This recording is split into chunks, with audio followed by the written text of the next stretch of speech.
All right, well, welcome everyone. For those of you who don't know me, my name is Tracy Merrill. I'm the Education Director here at the museum. I want to thank you guys all for coming out tonight for our second lecture in our summer lecture series. So tonight's about gray whales, but we have a lot of events coming up in July and also August that I want to tell you guys about, many part of our lecture series. But tomorrow, there is a fundraiser at the Urchin Bar and Lounge for our Marine Mammal Response Program. So a portion of the proceeds are going to be donated to that program that responds to all the stranding calls that we have in our county. And then July 28th is our next lecture in our series. That's going to be on sea star wasting disease by Dr. Drew Harvell from Friday Harbor Labs. And that's going to be here and live streamed. And I want to say shout out to our live streaming audience too. Welcome and thank you for joining us too, not just the in-person crowd. And then August 4th, we have our next lecture in our series, which is going to be Center for Whale Research's updates on killer whale research they have going on.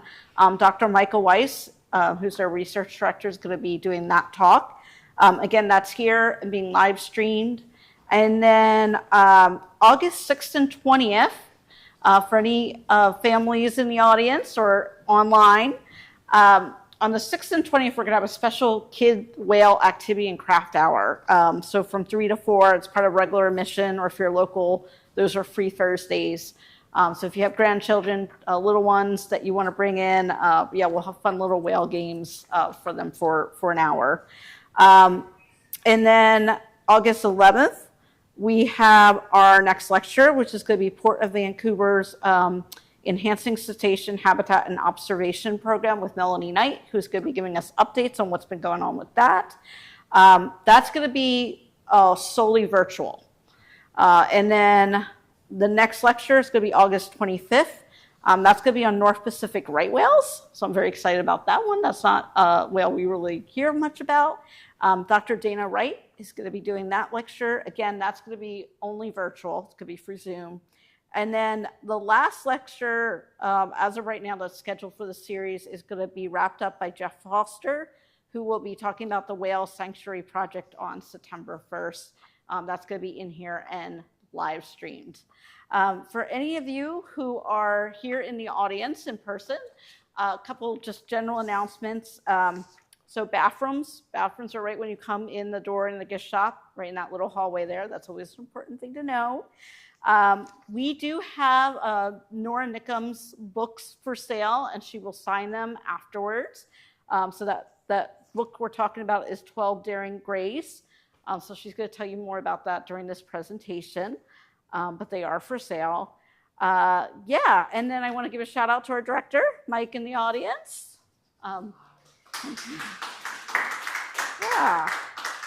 So with that was a lot of announcements. I want to get to the good stuff, our presenters, and give them the floor. Let me introduce them. Nora Nickum is the VP of Conservation Programs and Partnerships at the Seattle Aquarium, and she writes books for children about nature and science topics. She is the author of the book I just mentioned, 12 Daring Grays, A Whale's Migration Adventure, illustrated by Ellie McKay. Her prior books include the middle grade nonfiction book Superpods, Saving the Endangered Orcas of the Pacific Northwest, as well as the picture books The Book is Full of Holes and The Book Bubbles Over, both illustrated by Robert Macknick. Nora lives in Bainbridge Island, grew up coming to visit family on San Juan Island. And Cindy Hansen received a degree in zoology from the University of Washington and has worked as a naturalist and educator for over 20 years. She is currently the Education and Advocacy Coordinator for Orca Network, working from her home on San Juan Island, as well as doing education, outreach, and advocacy throughout the region.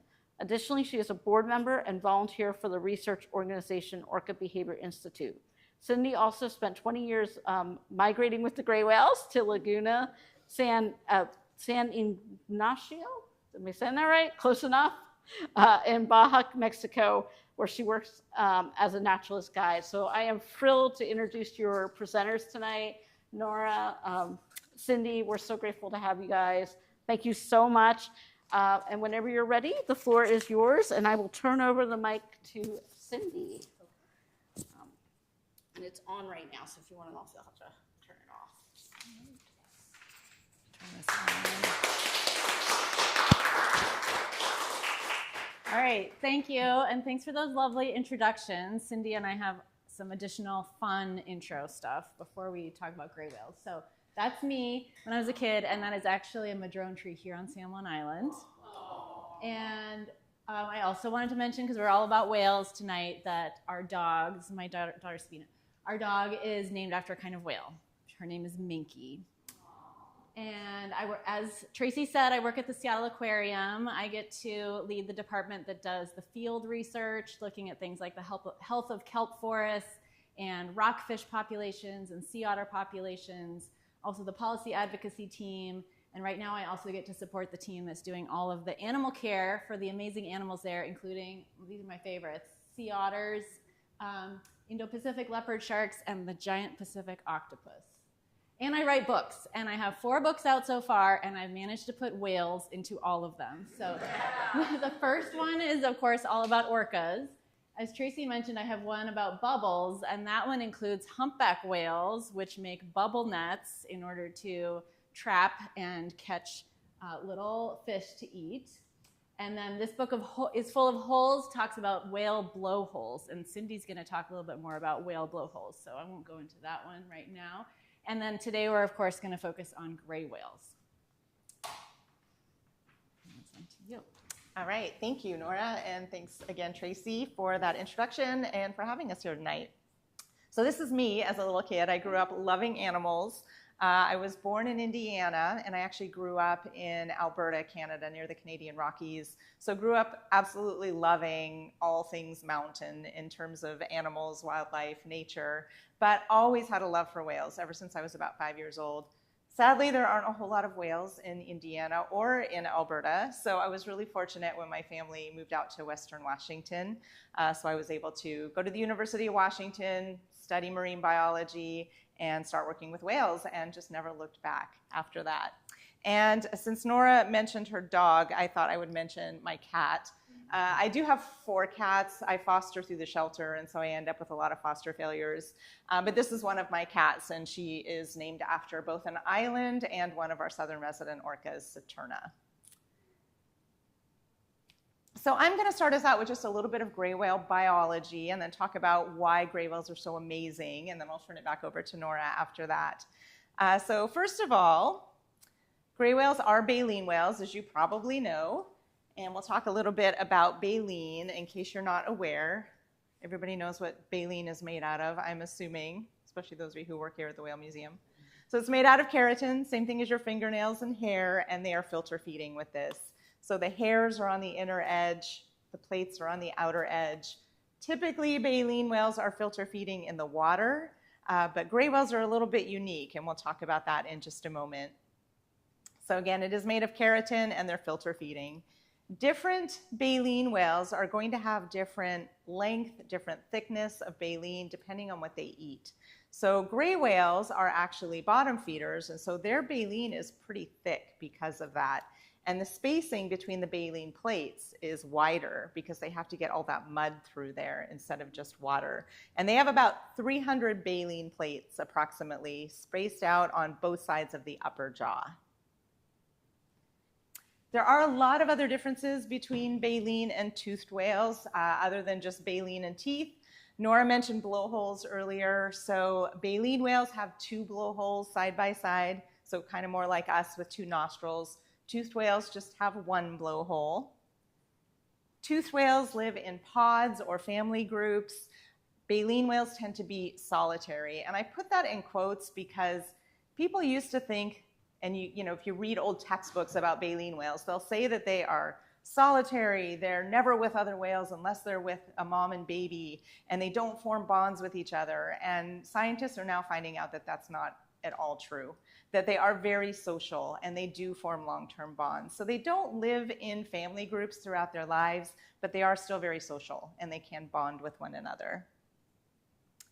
So baleen whales migrate, so they spend half their year in feeding grounds, half their year in breeding grounds. and they're only eating for half the year. So they're not eating typically when they're migrating or when they're in their breeding grounds. So basically they are living off the blubber that they have built up during those feeding times. So it's really important that they get enough food during those months when they're in their feeding grounds, because that has to sustain them all the way down to the breeding grounds and all the way back again. Toothed whales don't do that. They don't do a true migration. They do move around within a big range, and they have seasonal areas that they go to based on food. But they are eating basically year-round. They don't fast for half the year like baleen whales do. And then toothed whales use echolocation to navigate and find their food, whereas baleen whales do not. Baleen whales do make calls. They are vocal, but they don't use an echolocation like toothed whales do. And gray whales are unique. There are no other whales in the world anything like a gray whale. First of all, they're the only species of whale in their family and their genus. So other baleen whales out there have relatives, for example, like right whales and bowhead whales are related to each other. Blue whales and minke whales are related to each other. Gray whales don't have any other whales in their family or their genus. So they are very unique in the evolutionary tree. They have a heart-shaped blow, which is another thing that makes them both unique and lovable. So different species of whales have different shapes to their blow. Gray whales do have a heart-shaped blow. They are the only species of whale that primarily bottom feeds. Gray whales are adaptable. They will eat in other ways, but primarily they are feeding on the bottom. So they're turning on their side, they're sucking up a big mouthful of mud, and then they're squirting out the mud, and they're trapping little prey items. And they're the only species that primarily feeds that way. They have unique parasites. So the barnacles and the whale lice that are on gray whales are found nowhere else in the world. Whale lice, if you don't know, aren't technically lice. They are little crustaceans related to crabs. But one of the species of whale lice and the species of barnacle that are on gray whales are only found on gray whales. They are species specific. And they can carry about 400 pounds of these hitchhikers on their bodies. They're sometimes curious and friendly, more so than other whale species. They will sometimes be very curious about people, but it isn't just people. Sometimes they will actually interact with other species. So we've seen them, these were both down in Baja. We've seen them interacting with sea lions, with bottlenose dolphins. So they're just very curious, friendly, gentle animals by nature. And they have unique calls. So again, they don't echolocate, but they do make calls that almost sound a little bit like a click. Some people think they sound like drums. So I'm going to play this and hope it works, especially for those people listening online. So that is a gray whale call that was recorded by Scripps down in Baja. All right, and I'll turn it back over to Nora. All right. So the next couple of slides are fun ones from assemblies I've been doing for elementary school kids. So we'll see how you all do compared to those elementary school kids. So first question, you can shout out the answer. I don't let them shout it out. They have to raise their hands. But gray whale weighs as much as how many school buses? Empty school buses. Okay, 4, 3, 6, 5. Okay, well, Sabina's been in my assembly, so she knows the right answer. It's 6. A gray whale weighs as much as 6 school buses without kids in them. Okay, one more question. We talked about some of the similarities and differences between whales. So which one is longer, a gray whale or a humpback whale? These are not necessarily to scale. Humpback, gray. The humpback, 60 feet compared to in the 40s. Okay, so the population that we're talking about this evening, Pacific gray whales, there are about 13,000 of them. When I read my book aloud, it starts with a reference to 20,000, and that is a lesson in how long it takes to make a picture book, because it was 20,000 when I wrote it 4 years ago, and Cindy is going to share with us some of the reasons why it is now much fewer than that. And as Cindy mentioned, they do a long migration and they don't eat the whole time. So they start up in the Bering and Chukchi Seas eating as much as they can In the summer, they migrate all the way down to Baja for mating and birthing, and they don't eat that whole time. So that's months and months of not eating. So you can imagine they're very hungry when they start going back north. And the ones that we're going to spend more time talking about tonight are the ones that take this detour into the Salish Sea on their way back. So instead of going a beeline straight for the Arctic, they take a detour. And there's different numbers, different years. So Cindy will talk a little bit more about that. I have 12 in my book because that was about the number for several years. And what are they? So they're coming in to eat. This is a pit stop to refuel, get more energy. They're really hungry by now. They've used up a lot of their blubber. This is what they're eating: ghost shrimp. And the ghost shrimp are in the mud, especially in the mud flats around Whidbey Island. And the reason I call the book 12 Daring Grays is because when they are in their normal feeding grounds in the Bering and Chukchi Seas, it's pretty deep. They don't have to worry about tides. They feed off the bottom, and they can do that anytime. But when they are here around Whidbey Island finding those yummy ghost shrimp, they do have to worry about tides.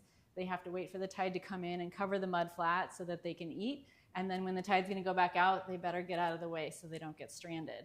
So they have to figure out this different way of eating and be careful and be brave. But it does pay off. And here's Cindy has some fun video. Yeah, this is just some video of some of the Sounders gray whales feeding off Whidbey Island. So this one here is Earhart. She and her buddy Shackleton were the first two Sounders gray whales to find Puget Sound. This is Earhart again. And she's on the bottom here, so that shows just how shallow it is where they're feeding. And this is Earhart, Shackleton, and another Sounders gray whale, Cascade.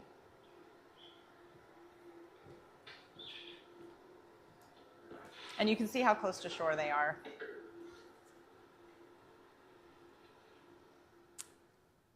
And I just want to quickly mention a little bit more about Earhart. Again, she and Shackleton were the first two gray whales, the first two Sounders, to find Puget Sound back in 1990, and then just kept coming back year after year. And as Nora mentioned, it's pretty phenomenal that they were able to figure out how to work the tides. They know that they have to go back out at low tide and wait for the tide to come back in again. And what's pretty incredible about Earhart, I kind of call her the queen of the Sounders, because the other Sounders gray whales seem to have learned from her. Cascadia Research Collective down in Olympia, they are doing a lot of research on these Sounders gray whales, and they put some suction cup tags on them, and they have them available on their YouTube channel. You can definitely watch them. But they got one video that showed Earhart going into the shallows, and there were 3 other gray whales following her in. So they seem to be learning from her, which makes sense, right? Like if you want to know something, you follow the woman, right? Isn't that the way it works? But she's pretty amazing. She's been around for a long time, and the other whales seem to be learning from her. And there was one day in particular when we were watching from Hidden Beach, which is where this picture is that Nora will talk about in just a moment. But we were watching Earhart. She was quite a ways from shore. The tide wasn't in yet. She was kind of waiting. And one of the other Sounders' little patch was kind of further away. We could see him off in the distance.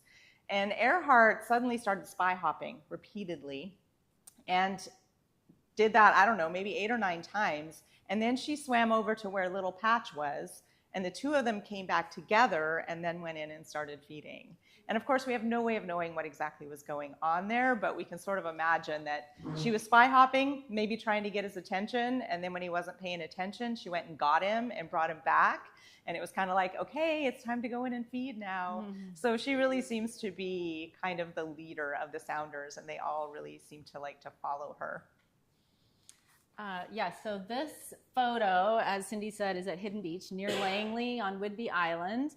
And all of these puddles are about 5 feet in diameter, and these are whale bite marks. So these are all places where a whale took a big bite of mud and hopefully found many pounds of ghost shrimp. And when the tide goes out, there's this remaining evidence of what was happening there. So I am going to just read you quickly this book so that you can see how I just thought it was so amazing that these whales did this, difficult, brave, unusual feeding strategy here in the Salish Sea that thousands of others have not caught on to yet, and they just keep on their way up north and wait to find good food there.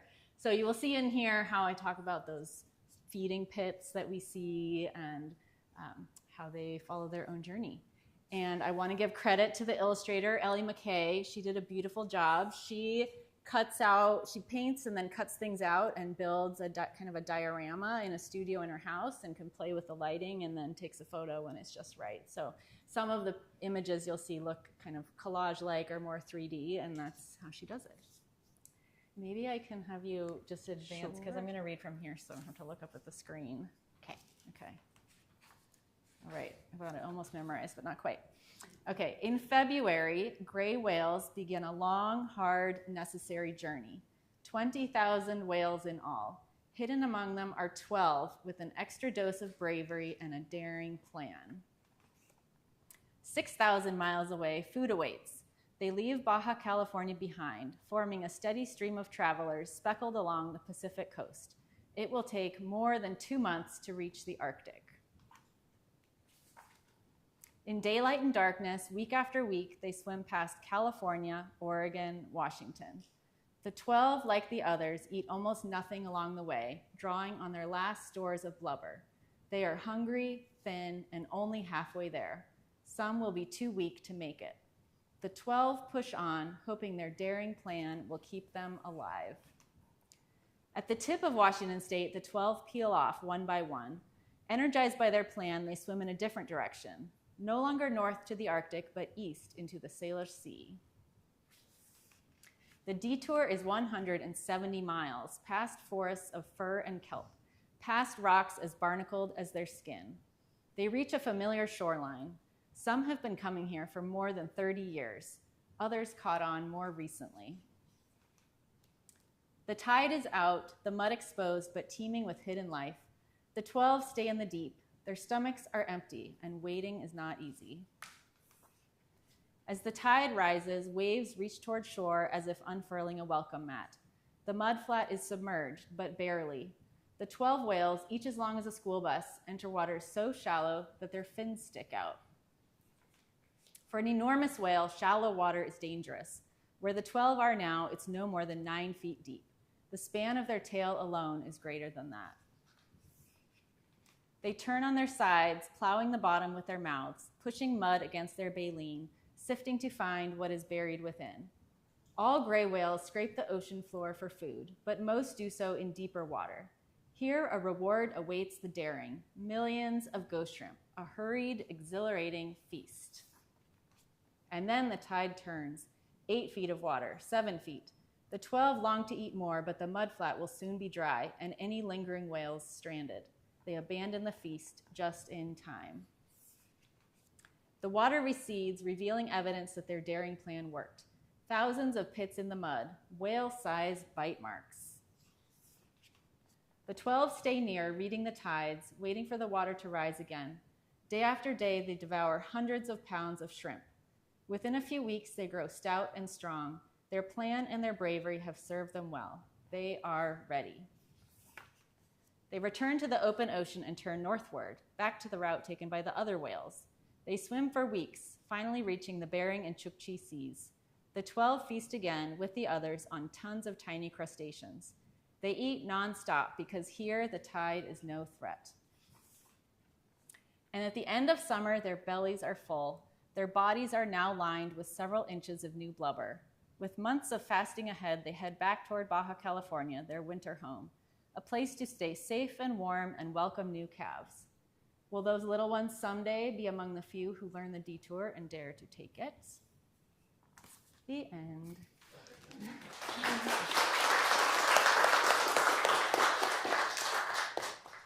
Thank you. So we wanted to introduce you to a few of these whales.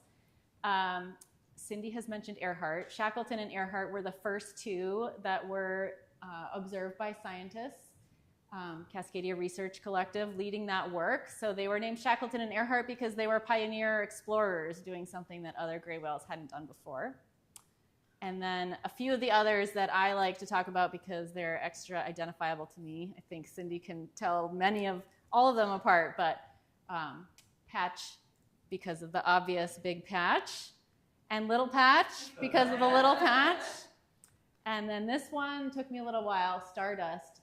There's a shooting star on this whale's back, and here's where I see it.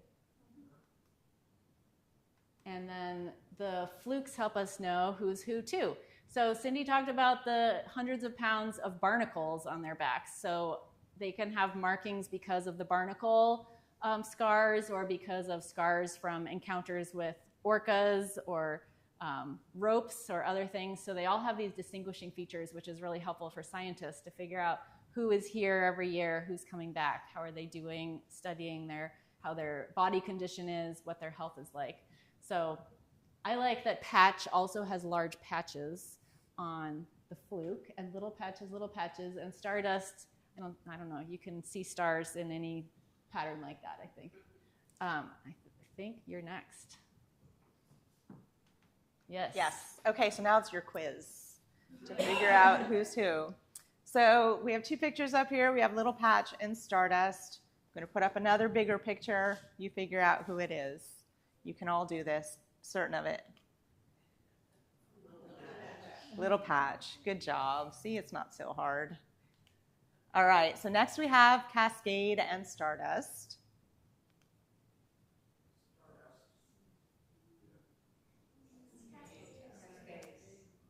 Oh, this one might be a little bit harder, huh? This whale is at a little bit of an angle, so that makes it a little bit more challenging. But that is Stardust. And the way you can tell is you've got these little white patches right here, and here they are. So that is Stardust. That one was a little bit more challenging, I know. All right, now we'll look at tail flukes. So we have Earhart, Dubnuck, and Cascade. Earhart, yeah. I love her tail flukes because it looks like she has a fox in the center.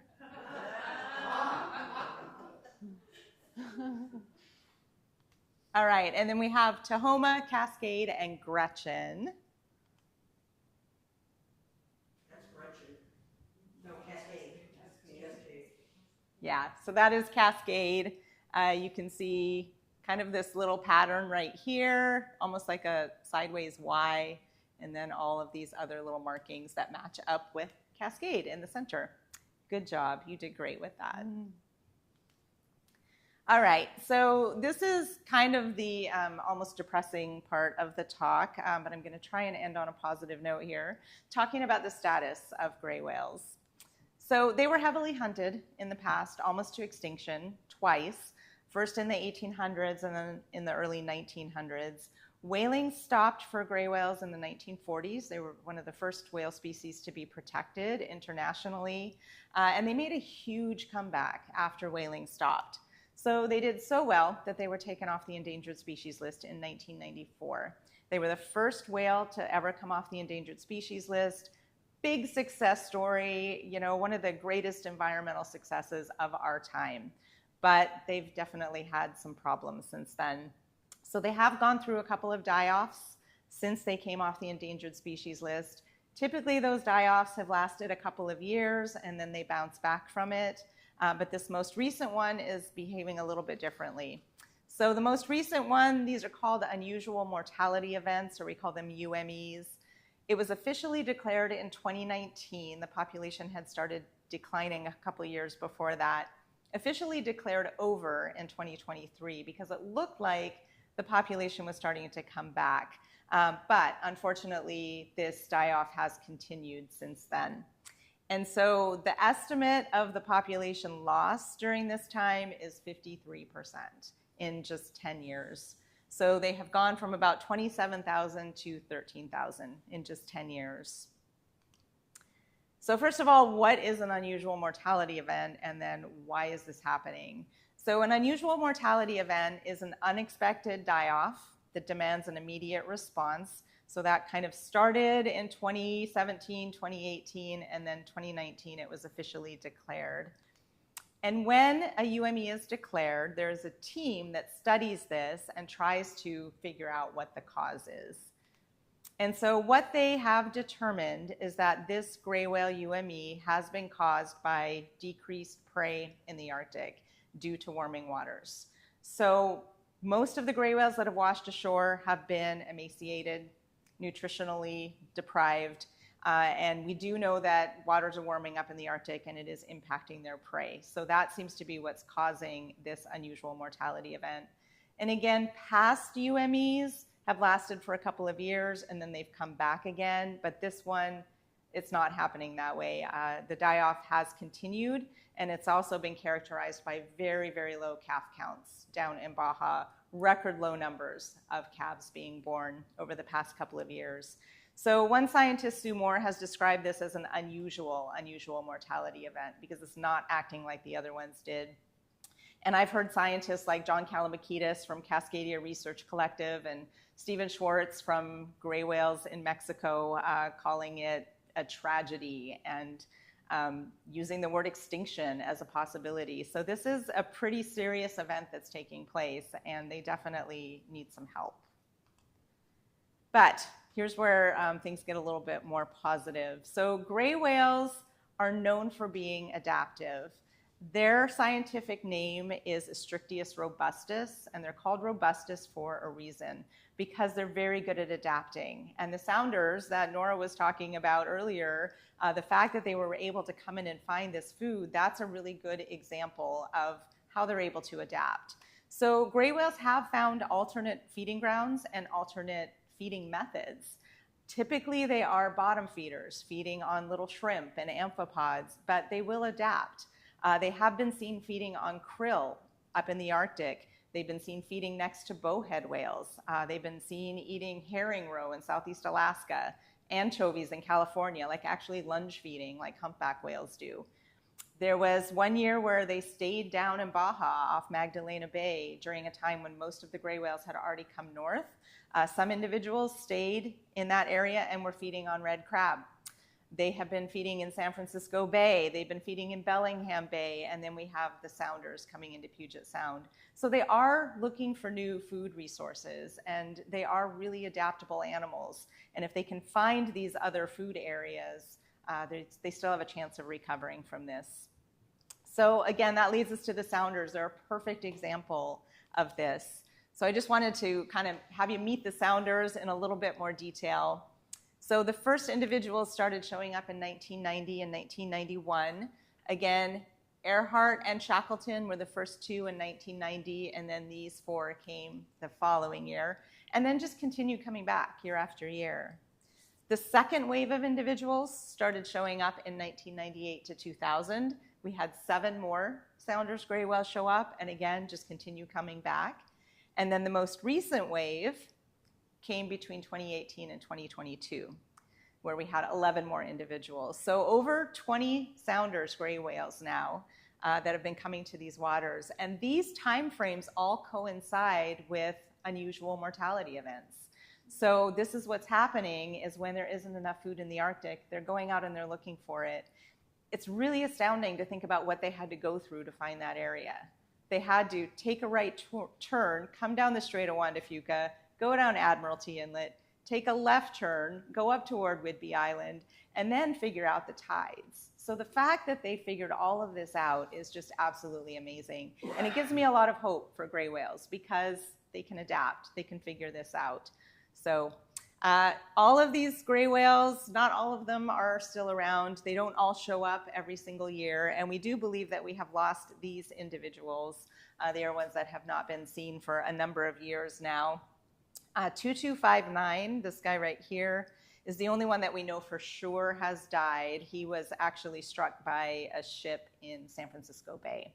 But the rest of them were kind of our regular sounders that showed up every year and haven't been seen for a number of years now. So unfortunately, we've probably lost them, but hopefully the rest of them are all still doing well. These are the individuals that came this year. And the other thing that's pretty amazing is that some of these Sounders gray whales have made a decision not to migrate to Baja during the winter. So instead of going down to Baja, they're actually showing up here in December or January.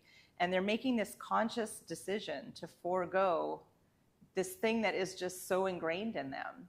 So they're not going down to mate and instead coming to eat because they somehow know that they didn't get enough food up in the Arctic, which again is really adaptive and really amazing that they're able to figure that out. So lots of things that we can all do to help. For the kids out there, using less chemicals in your yard and reusing and recycling, those are really important things. Cleaning a beach. We know that gray whales are feeding really close to shore, so making sure that we're cleaning the beach so there isn't a lot of plastic that they're ending up eating. Growing native plants are a really important thing to do. We know that plants are really important when it comes to climate change, so growing plants that are native to the area can be a really big help. And then telling a friend, making sure that other people are aware what's going on. Lots of things that the big kids can do too, supporting nonprofit organizations that are doing great work out there, like the Seattle Aquarium, like the Whale Museum, Orca Network. Cascadia Research Collective is the main research group that's been studying the Sounders gray whales for years, and they do amazing work. And then Gray Whale Research in Mexico. They do a lot of research down in Laguna San Ignacio in particular, down in Baja. Reducing your carbon footprint, being a responsible consumer, making sure you're buying local whenever possible so that you're decreasing shipping traffic that is contributing to climate change, making your vote count, advocating, and helping to protect some of these alternate feeding areas. That's going to become really important for them. That's how they're going to recover, is by protecting these other areas that they're finding on their own. Obviously, fixing the climate change issue in the Arctic is a really big lift, and it's not going to happen overnight. There are things we can do to contribute to that, but in the meantime, making sure that they have safe alternate areas to feed can be a really important thing to do. And then I'll just kind of leave you with this thought from Dr. Stephen Schwartz from Gray Whale Research in Mexico. All right, do you have anything you want to add, Nora? No. Okay. We're ready for your questions.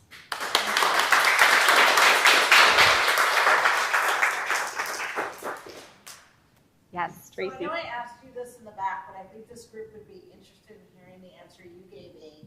So in light of the really high mortality right now happening with gray whales along the West Coast, is there discussion or chatter about them receiving more protections? Yeah, great question. So the question from Tracy was, in light of what's going on with the population of gray whales, is there discussion about them receiving more protections? Because again, they're not listed as endangered any longer. There are some things going on with that. Washington State is actually considering doing a new status review on gray whales that would hopefully eventually lead to them being listed as threatened or endangered in Washington State. So Department of Fish and Wildlife in Washington is actually taking comments right now from the public, from nonprofit organizations about gray whales and what's going on, and that will hopefully lead to a new status review. So that is something that is definitely being discussed. There was also a petition that came out of Alaska to relist them as endangered federally. And typically when there's a petition to list an animal as endangered, they're supposed to do something within 90 days, and it's been almost a year. So we thought that it was being ignored, but I just heard recently that it is still on the table and it is still being discussed. So if they have what's called a positive finding, what that means is they may be opening it up for a status review as well and taking public comments on the federal level in addition to the state. So definitely some things going on there. Thanks for asking that question. Yeah. Do the sounders congregate any place or at other times than when they're feeding off the group? Go for it. Great question. Do the sounders congregate together? Like, do they hang out together outside of Whidbey Island or North Puget Sound when they're feeding? We don't actually know the answer to that. Nobody's ever actually kind of identified them together in other areas. So it does seem to be here where they're congregating. When they leave, they tend to leave alone or in sometimes twos or threes, but they don't all leave together as a group. So we don't know if they're hanging out together in other areas. I will say one of the Sounders gray whales, Earhart, actually was identified down in Baja one year with a calf. So we do know that she is going to Laguna San Ignacio at least sometimes, but I don't know if any of the others have been identified down there. So it's a good question. I would encourage people to also look at the Cascadia Research Collective website. They've got great photos and videos and resources, and John Kalamboukidis, who is a lead researcher there, has shown great videos where they put cameras on tags on the whales' backs to see what they were doing underwater, and found that they actually interact more with each other than might be noticeable from the surface, and of bumping up against each other. And so Cindy had talked about how solitary was in quotes, and I think that's one example of them, socializing or interacting a little bit more than we might have realized. Yeah. Do they rub against things to try to get the barnacles off? I don't know.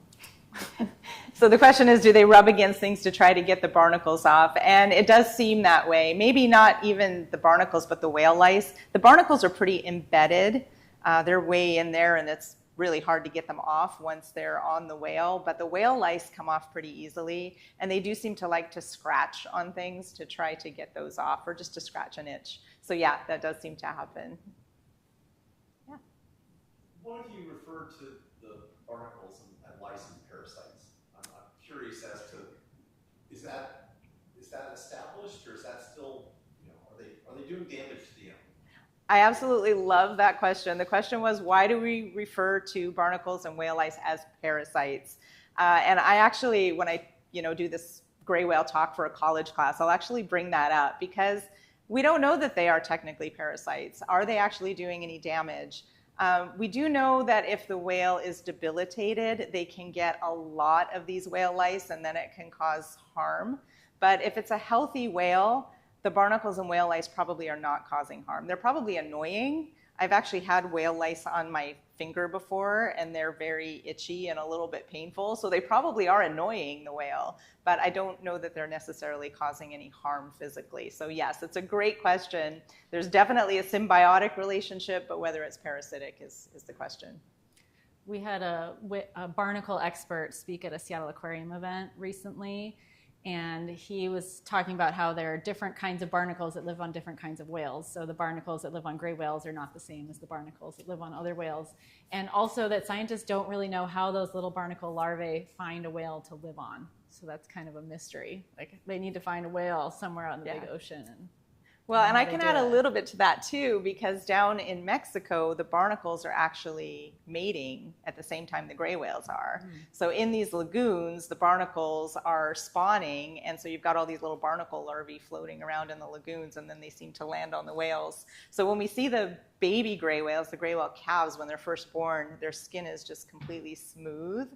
And then over time, you start to see these barnacles growing on their faces. They look like they have a case of acne, but the barnacles are starting to grow as they get a little bit older. So that could be one way that it's happening. There'd at least be more of a concentration of both barnacles and whales there, so that makes sense. Yeah. Yes. Yeah. Okay. Just a question for clarification. So I know the gray whales are definitely not eating when they're down in the mating and calving grounds, but that long migration that they're doing, when they're actually traveling down, do they really not snack at all? Do they really not? Do you want to take that one? You can take it. So the question was, Tracy had asked, we know when the gray whales are migrating down to Baja that they're not eating. And so she was asking, are we sure that they're not snacking somewhere along the way? And they actually, that's a great question, because they actually have been known to stop and snack. If they can find some food, they will definitely try to do that. There's not a whole lot of food down there, but if they can find a snack, they will definitely take advantage of it. Yeah. For the ones that don't migrate to Baja anymore, do they breed elsewhere? That's another great question. For the ones, like, we have some sounders who haven't been migrating to Baja for a couple of years now. And so the question was, are they mating somewhere else? And we don't actually know the answer to that. We started speculating, will they start mating in Puget Sound? There's never been a calf seen in Puget Sound. So when these sounders gray whales are coming, if it's a female, she's not bringing her calves with her. She typically doesn't come here during a year when she has a calf.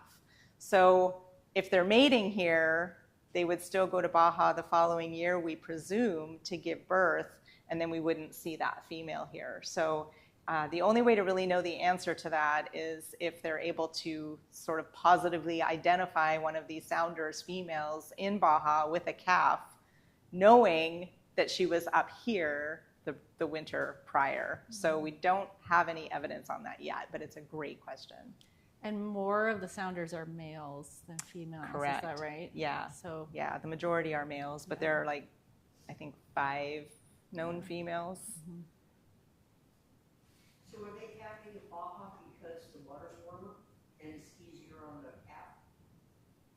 yep, more protected. Warmer, more protected. The calves don't have a lot of blubber yet, and more protected from potential predators like orcas, so they can get strong before they make a long journey and encounter those threats. Okay, another question. So, in light of what's going on with the gray whale mortality, you guys mentioned that there's less calves being seen with the gray whales.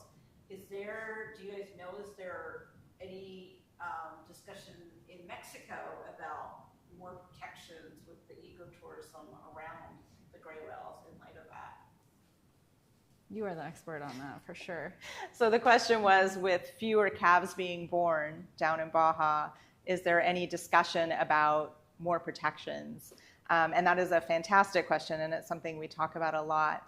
I have not been down to Baja myself for a couple of years, but in talking with Stephen Schwartz, who's one of the researchers down there, he said that the whale watching community there, and I will say that they already have really wonderful regulations down there. They're one of the most regulated places in the world when it comes to whale watching.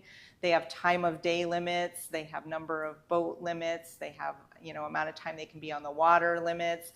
Part of San Ignacio Lagoon is open for whale watching, and the rest of it is kind of closed off for kind of a protected area for the whales that don't want to be around boats. So they already have some really great regulations, but I've heard that they are having discussions about, do they need to do more?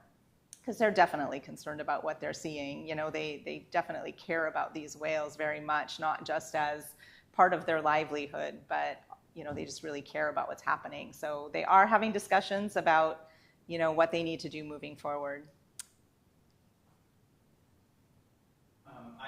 As far as writing the book, was it hard to strike that balance of making it scientifically accurate and not over anthropomorphizing these animals, even though we get invested in their emotional journey and we want to make it compelling for kids? Was that something that was difficult to balance as you were doing that? Yeah, so the question was it hard to balance in writing the book, having kind of an emotional tie-in, but having it be scientifically accurate and interesting for kids? Yes. And I will say I actually turned to Cindy at one point when I was writing it, because the publisher asked, can we really attribute intention to these whales? Are they really coming in thinking that they're going to come eat here? And Cindy helped back me up on that. Yeah, it wasn't just random that they were coming in. We don't know what they're thinking, but it was very reasonable to think that they had intent in their minds.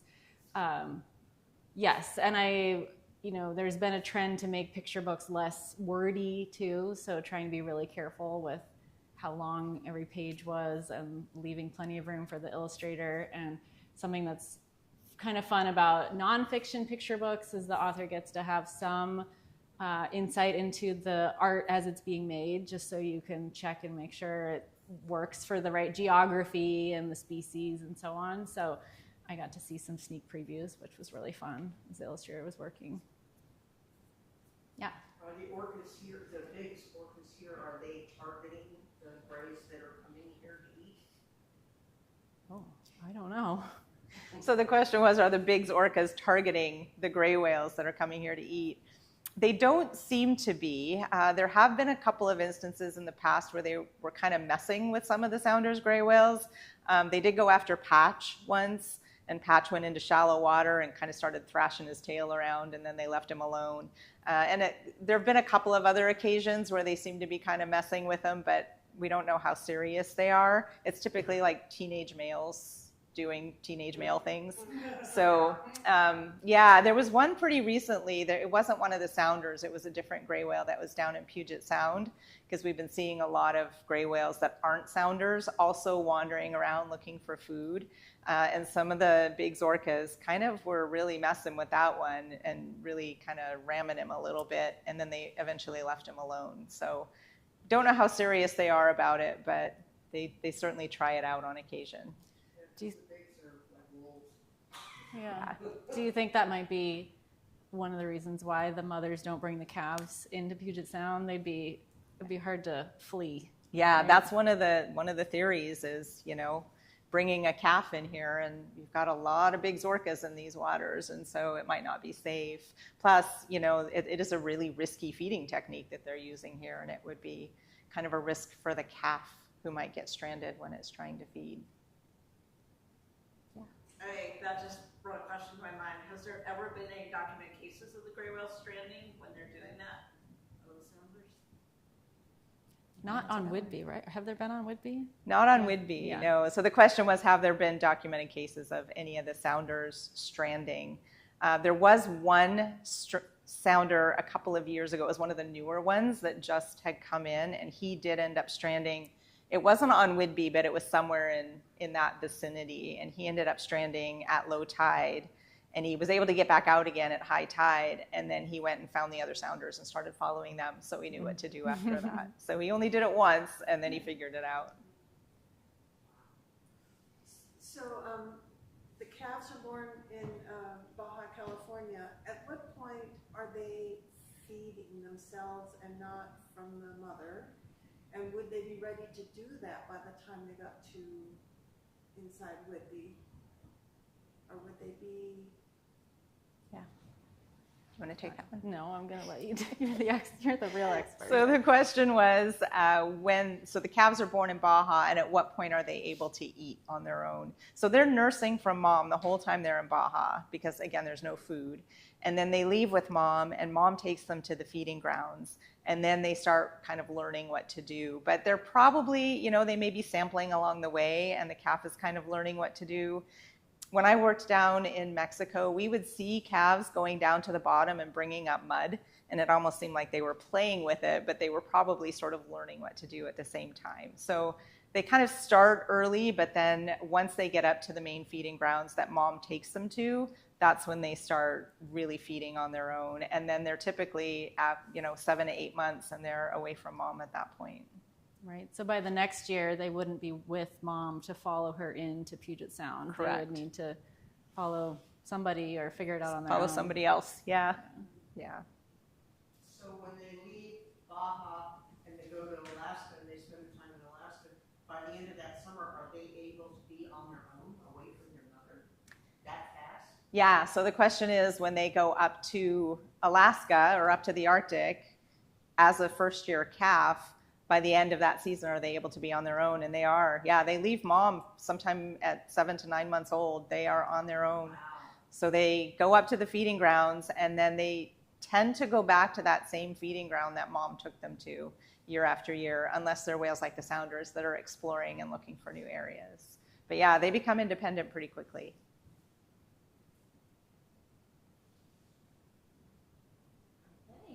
Any other questions? Thank you all. Those are great questions. Thanks, everybody.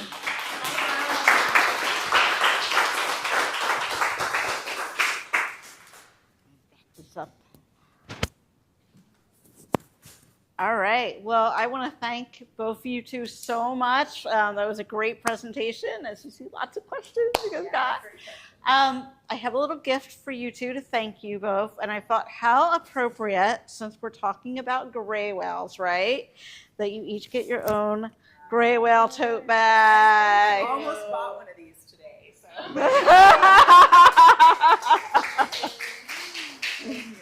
Yes, we're very appreciative of having you both. Thank you so much for presenting tonight. As I said at the beginning, there's lots of lectures this summer, lots of events, lots going on this week. So please join us at our events. I hope to see some of you guys in person or virtually online. And thank you so much all for coming out and joining us online for our online crowd. And this recording will be available, publicly available at some point. So yeah, thank you all. Have a wonderful evening and safe travels. Thanks for having us.